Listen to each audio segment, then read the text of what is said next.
Alors, dans les précédentes vidéos, les gars, on s'était arrêté sur la suppression. YouTube, on vous a un petit peu oublié, donc j'ai fait la modification entre-temps. Je vous montre le code et je vous l'explique. Donc, ce que j'ai fait, c'est que j'ai tout simplement créé une route que j'ai appelée cart modify quantity. La route, je l'ai appelée app modify cart en post. Qu'est-ce qu'elle fait? Elle vient récupérer via l'interface request deux paramètres, ID article et quantity, que je vais vous montrer dans un instant. Parce qu'en fait, dans notre panier, pour modifier la quantité, on avait besoin d'un formulaire. Pourquoi est-ce qu'on a besoin d'un formulaire? Parce que j'avais besoin de rentrer une quantité. Donc si j'ai besoin de rentrer une quantité, j'ai besoin d'un champ. Si j'ai un champ, c'est que j'ai un formulaire, tout simplement. Donc moi, ce que j'ai dit, c'est que si je soumettais la modification de la quantité, j'ai appelé la route app modify cart et je passais un paramètre ID article et quantité. Donc ces deux paramètres-là, j'ai pu les récupérer en passant par request, en faisant get ID article et get quantité. Ensuite, j'ai récupéré ma session panier et j'ai vérifié si l'ID article que je voulais modifier, je l'avais dans le sous-tableau de ma session carte ID. Si c'est le cas, ici j'ai variabilisé son index, sa position, et j'ai été tout simplement modifier la quantité à la même position. Et j'ai dit que la nouvelle quantité, c'était celle que moi j'avais soumise dans mon formulaire en poste. Après ça, j'ai mis à jour ma session et j'ai affiché un message de succès pour dire que la quantité avait bien été modifiée. Après avoir mis à jour la session, j'ai redirigé vers la route qui m'affiche le panier. Il y avait un message flash qu'on n'avait pas affiché dans la vue et on va l'afficher tout de suite. Alors je ne sais plus où est-ce qu'on l'avait fait, je crois que c'était dans Contact. On avait affiché des messages flash. Donc je vais faire exactement la même chose les gars, je vais m'inspirer de ça là. Vous vous rappelez de ça? J'ai récupéré les messages flash que j'avais appelés Success et je les ai affichés. Donc c'est exactement ce que je vais faire pour mon panier. Je vais venir en haut de mon panier, ici. Je vais juste copier-coller parce que c'est le même code. Plus tard, on verra peut-être comment faire pour éviter de copier-coller. Et je vais afficher les messages flash. Donc on va voir si ça fonctionne. Ici, je vais mettre 3, modifier. Et a priori, ça fonctionne bien. J'en ai deux parce que je venais de faire une modification. Je vais mettre 30, modifier. Et ça fonctionne bien. Si je recharge la page, ça fonctionne toujours. D'accord?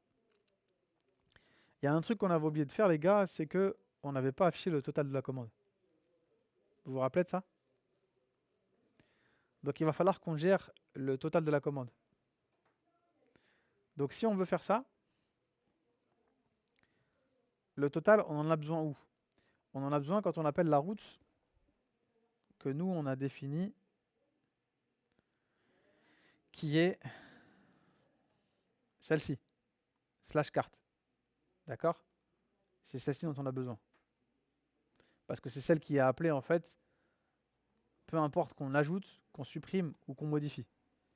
Donc c'est ici que j'ai besoin d'un total. D'ailleurs, j'ai mis ici total amount égale 0. À votre avis, si je veux le montant total, qu'est-ce que je dois faire en français?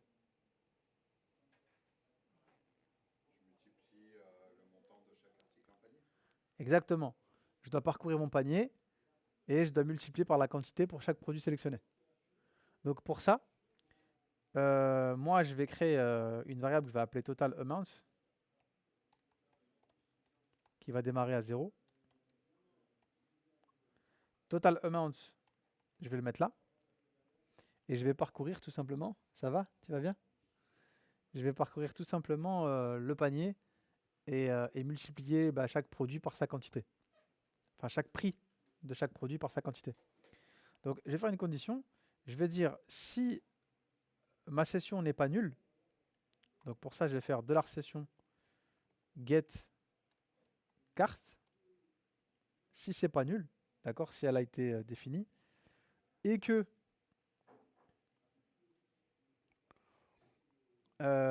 si je fais,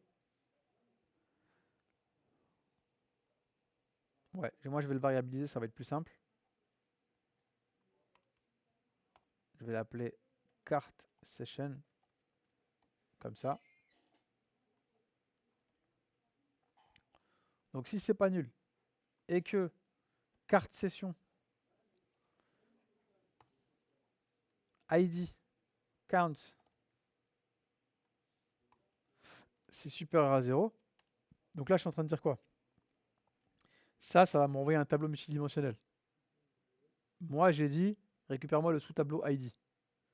Si à l'intérieur, j'ai des données, bah, c'est que j'ai des trucs en session. Si j'ai des trucs en session, je fais mon calcul.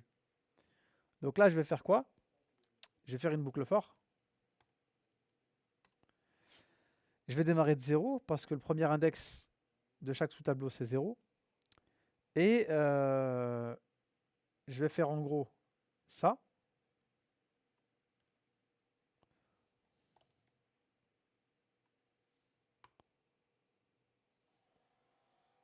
Donc i devra être inférieur au nombre d'éléments que j'ai dans mon tableau.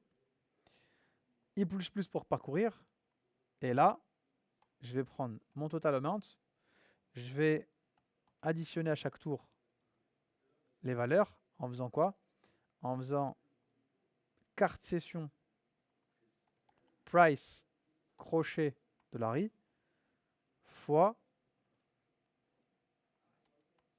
carte session quantity crochet $i. Ok?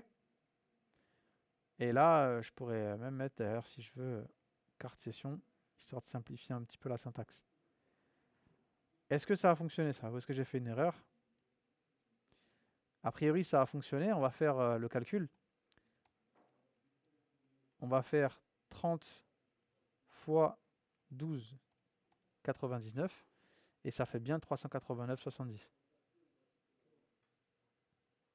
Ok?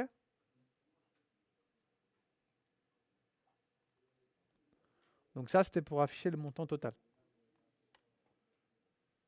Est-ce que ça vous paraît OK? On avait fait la même chose en procédural. Hein. Donc là, la prochaine étape, ce serait quoi? Ce serait de calculer, enfin de passer commande et de générer une commande et ses détails de commande. Mais avant, je vais vous montrer comment faire pour précharger des données en base de données. Pour que si demain vous repartiez chez vous, il y a juste à récupérer votre code Symfony, exécuter une commande et ça va vous remplir votre BDD. Et pour ça, on va voir comment mettre en place des fixtures. Donc je vous envoie ce code-là.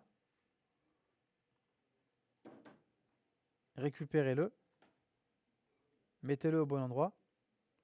Le share my code, c'est toujours GQG.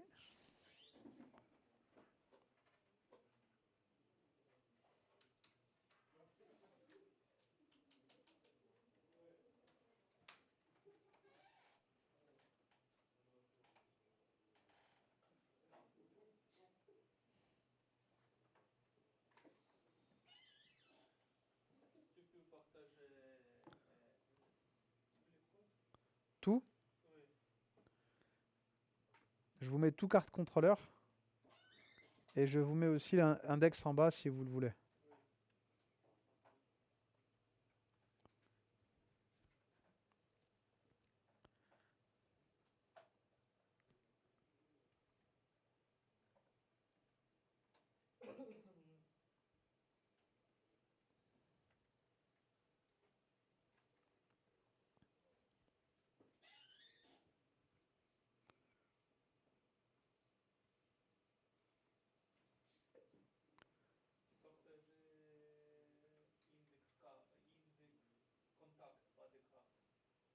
Ah ouais?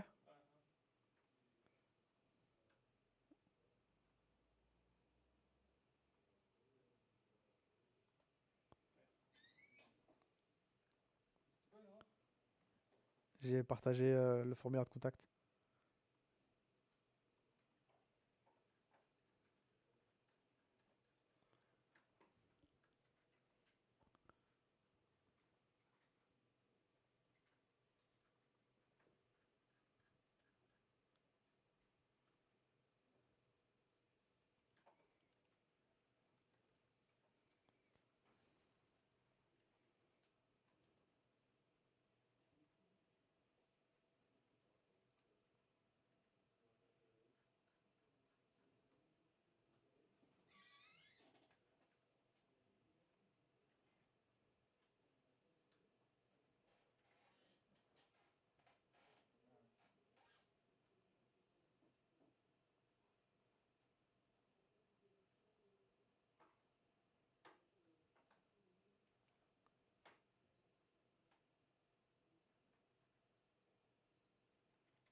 Et pour ça, on va aller voir comment mettre en place du coup des fixtures, les gars.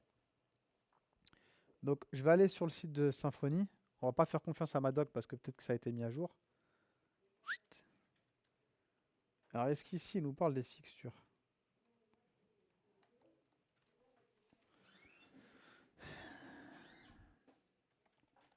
On va taper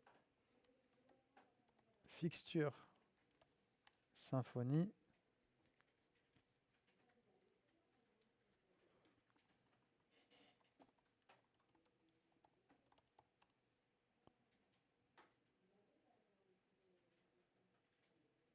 Je crois que c'est lui. Oui, c'est lui. Ça va, tout le monde me suit? Ouais, je dis, all good. Alors, les fixtures, les gars, qu'est-ce que c'est? Alors, ils vous disent, les fixtures sont utilisées pour charger des données fake qu'on insère dans votre BDD, qui peuvent être utilisées pour tester ou pour vous aider, en gros, dans le développement de votre application. Donc, ce bundle, il est compatible avec n'importe quelle base de données qui est supportée par Doctrine, MySQL, PostgreSQLite. Et si vous utilisez MongoDB, il va falloir installer autre chose. Mais nous, on n'est pas en MongoDB. Je crois que nous, on utilise Symfony Flex. Donc, il va falloir lancer cette commande-là. Donc, vous allez la prendre, cette commande-là. Suivez avec moi la doc. La doc, je vous la mets dans le Share My Code. Prenez la commande. Vous allez ouvrir un terminal qui n'est pas utilisé. Et vous lancez ça.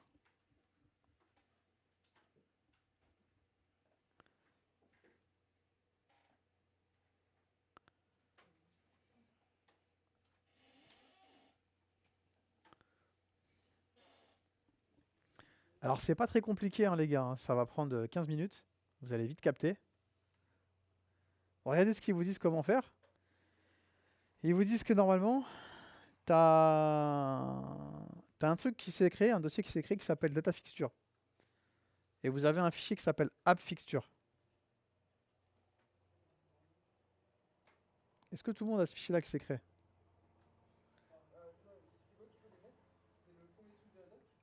Hell yeah.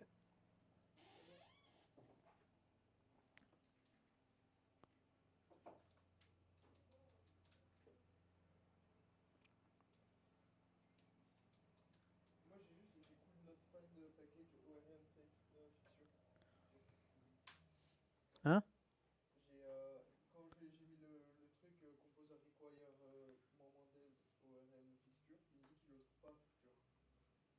Ça là? T'as copié-collé? T'as copié-collé? Fais la deuxième commande pour voir.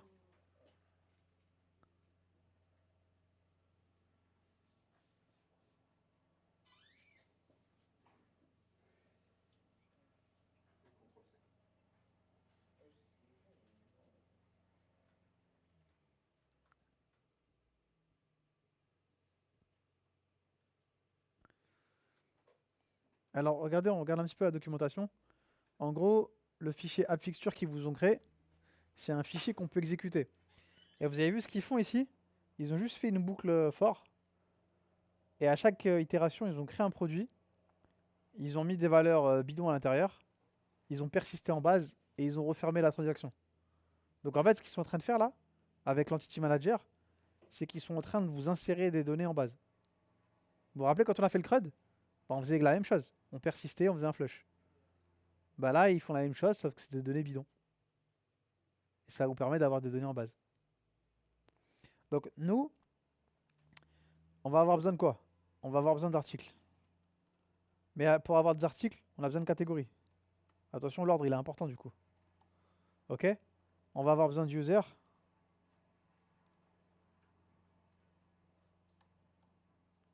On va avoir besoin de commandes.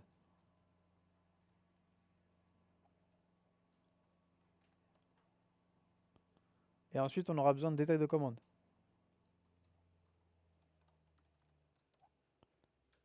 D'accord?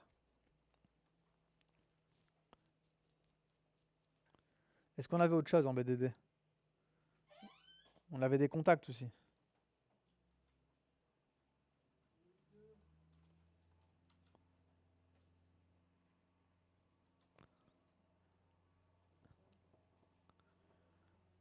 Alors, si vous voulez créer une catégorie, bah, nous, ce qu'on va dire, c'est que par exemple, on va essayer d'en créer 5 de chaque.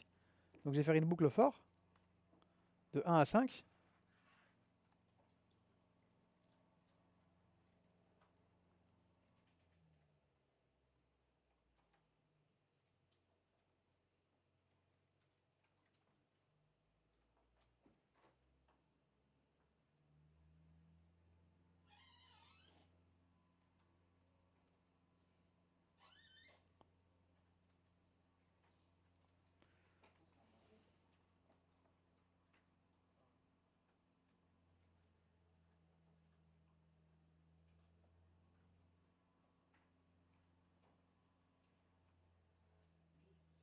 Ouais. Moi, ça me propose quatre choix. Ça me dit, en fait, qu'il ne le trouve pas. Et après, il me dit soit 0, je check la database.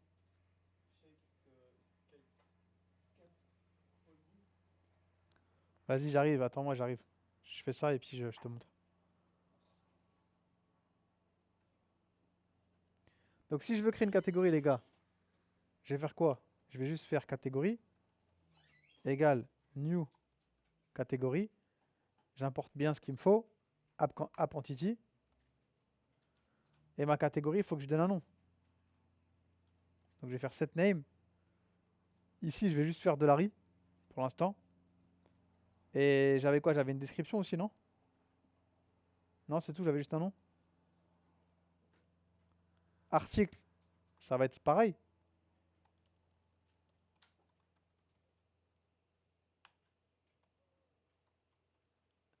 Je dois lister quoi? La catégorie. Bah, je vais prendre celle que je viens de créer. Ensuite, je dois avoir une description.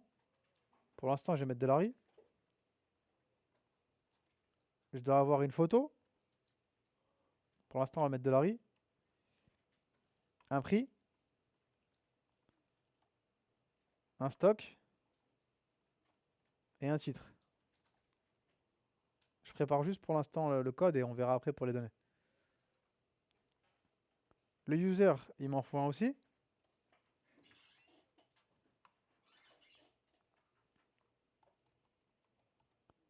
Il me faut un email. Il me faut un mot de passe. Et il me faut un rôle.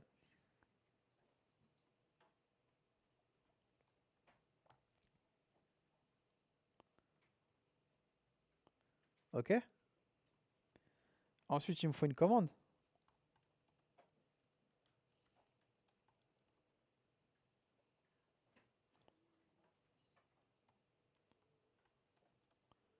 La commande, il lui faut quoi? Un montant.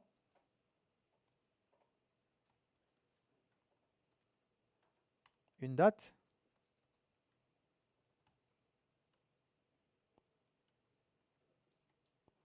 Et un statut.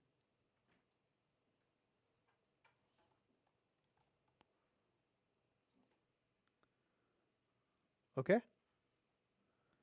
Alors, s'il me faut des détails de commande, je pourrais faire une boucle dans une boucle.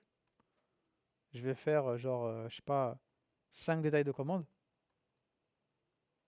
Et je vais créer à chaque fois un order detail.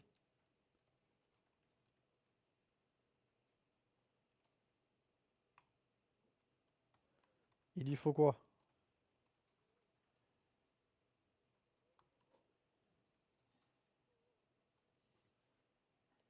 Un montant. Une date. Un statut. Non, je me suis gouré.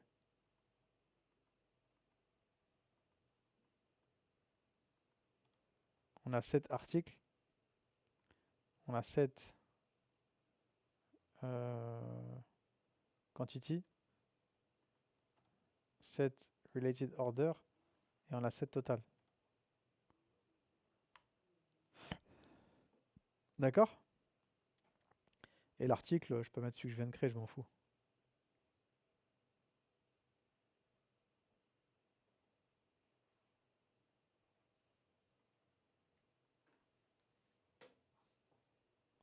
Et la commande, je vais mettre celle que je viens de créer aussi. Vous comprenez un peu le délire? Marc, ça va ou c'est chaud? Non, ça va. Et après, contact, bah rebelote. Ici, je vais créer un contact.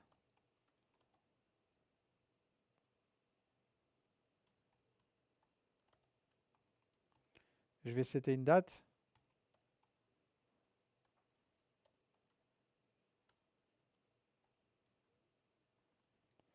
Je vais setter un prénom. Pour l'instant, on va mettre du vide.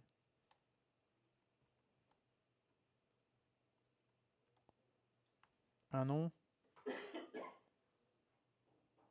Un message. Un objet. Et un email.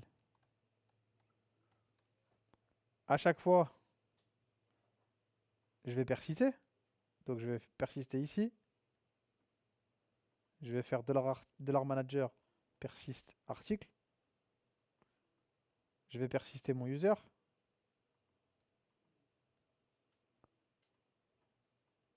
Je vais persister mes commandes. Mes détails de commande.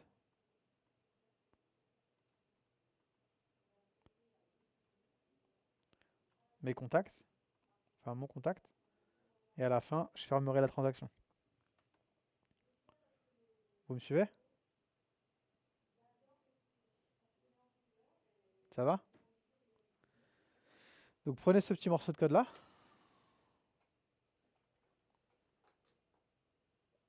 Je vous envoie juste la fonction load.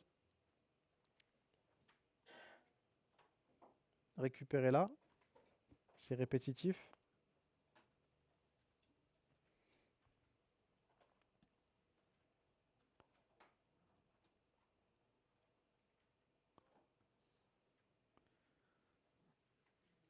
Et vous allez installer... Ouais, j'arrive, t'inquiète, parce que ça va être un peu long. Je termine juste ça et après je t'aide. Et vous allez installer un dernier truc, les gars, qui s'appelle Faker PHP. En fait, Faker PHP, c'est quoi? C'est une librairie qui va vous donner du faux texte. Des faux prénoms, des faux noms, des fausses adresses, des fausses villes, des fausses adresses email. Ça va nous permettre d'avoir des fausses données, tu vois, à insérer. Donc, prenez-le. Pareil, vous allez l'installer. Là, il faut suivre mon diapo hein, pour avoir ça.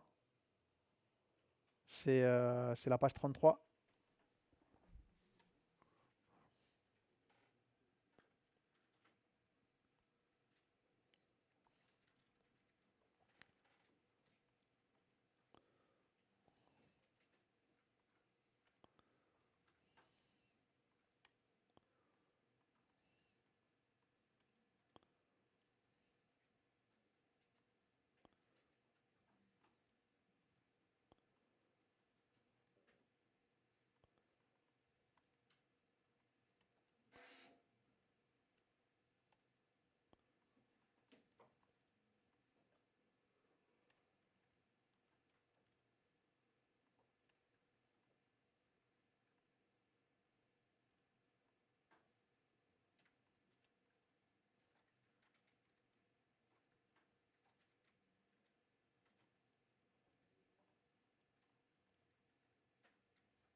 Donc, une fois que vous l'avez installé, vous allez pouvoir l'importer.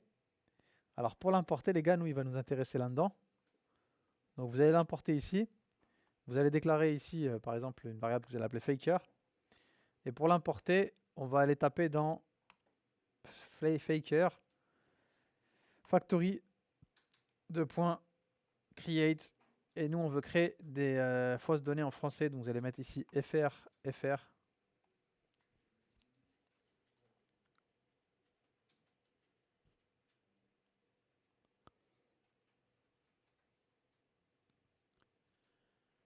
Et ça va vous permettre d'avoir des fausses données, les gars. Alors, comment ça fonctionne? Vous allez prendre votre petite variable faker et vous allez appeler, par exemple, ici une propriété texte qui va vous faire du faux texte.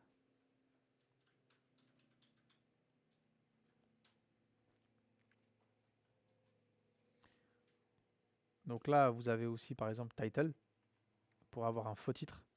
Ça nous évite de l'écrire en français, tu vois. Vu que c'est des données bidons.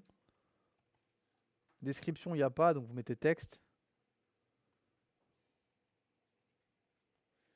Picture, vous avez normalement un truc qui s'appelle image URL qui va vous donner des URL pour avoir des images. Le prix, on doit avoir un truc genre qui s'appelle number. Number between, par exemple, je sais pas moi, 10 et 40. Le stock, on va faire pareil. On va pas s'embêter. L'email, vous avez normalement email.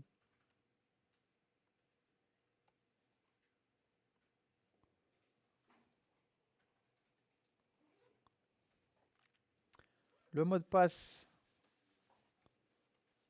vous avez password.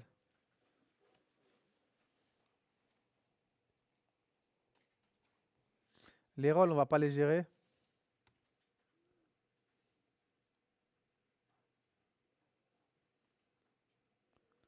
Montant, pareil, on va faire un montant entre 10 et 40.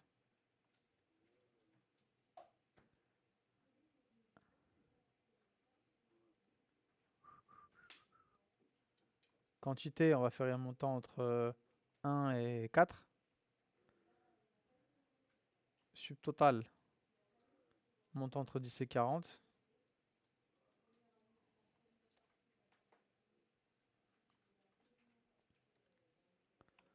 Là, je vais mettre un prénom. On s'en fout, c'est des fausses données. Un nom, un message, un objet, un email. Et je crois qu'on est franchement pas mal.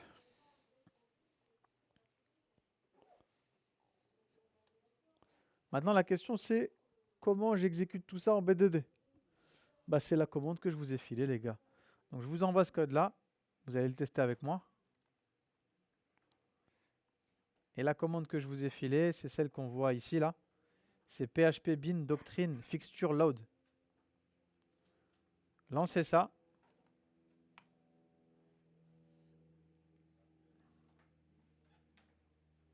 Attention, c'est tirer à la fin. Ah, il n'a pas kiffé.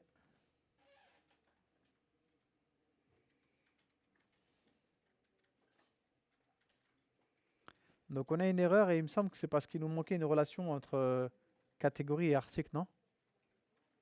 C'était pas ça, Igor? Est-ce qu'un article était lié à une catégorie? Ouais. Il nous dit quoi? A new entity was found through the relationship. It was configured to cascade persist operation.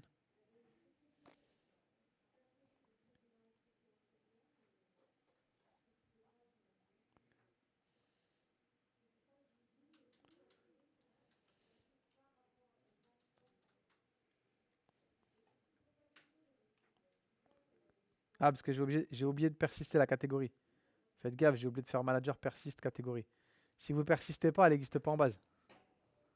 Donc si elle n'existe pas en base, la relation elle va pas fonctionner. La clé étrangère, elle va taper dans rien du tout. Et vous allez avoir une erreur.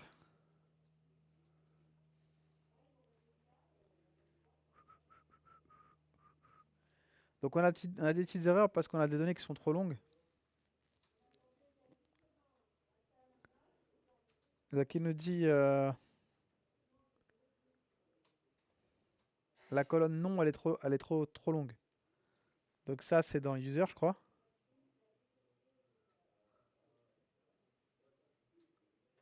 Non, même pas, je sais pas où c'est.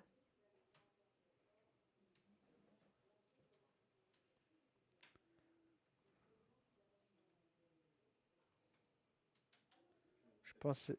Hein?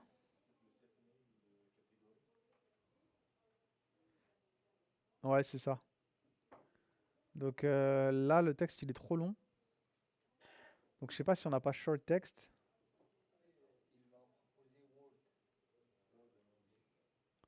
Ouais, pourquoi pas, hein. Word, moi, ça me va. On va lancer ça.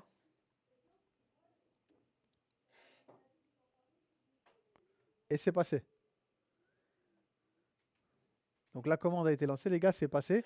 Et regardez ce que j'ai en BDD maintenant. Si je recharge, regardez les gars, j'ai des articles bidons, j'ai des catégories bidons, j'ai des contacts bidons, j'ai des commandes, j'ai des détails de commandes et j'ai des users. C'est passé.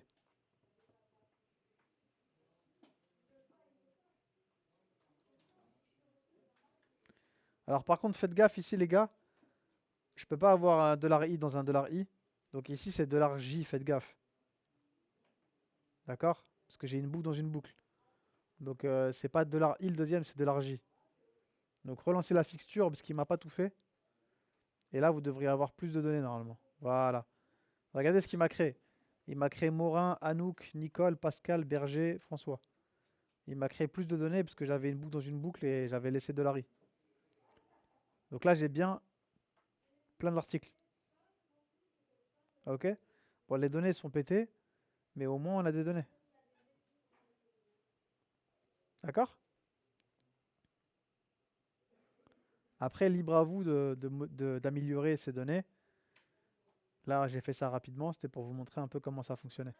Je vous ai mis le code à jour dans le Share My Code. Donc voilà comment est-ce qu'on fait pour avoir des données fake. Il n'est pas à jour le Share My Code?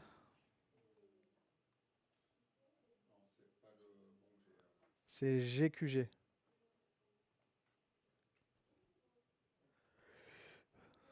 Donc voilà les gars, comment est-ce qu'on fait pour précharger des données fake.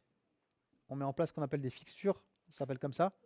Donc ce qu'il va falloir faire, si ce soir vous récupérez votre code chez vous, il faudra juste lancer la commande load fixture qu'on a fait là.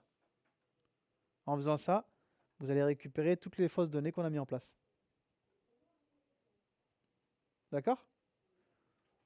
Donc ça, vous, c'est important de le faire pour votre titre, pour montrer que vous avez un jeu de données que vous avez construit et que peu importe où vous vous trouvez, vous pouvez tester votre application. Est-ce que vous avez compris le principe de ça? Ça va, c'est facile. Donc je m'arrête là pour cette vidéo-là. Prochaine étape, les gars, il faudra générer une commande à la suite de la validation du panier. Ok? YouTube, see you baby.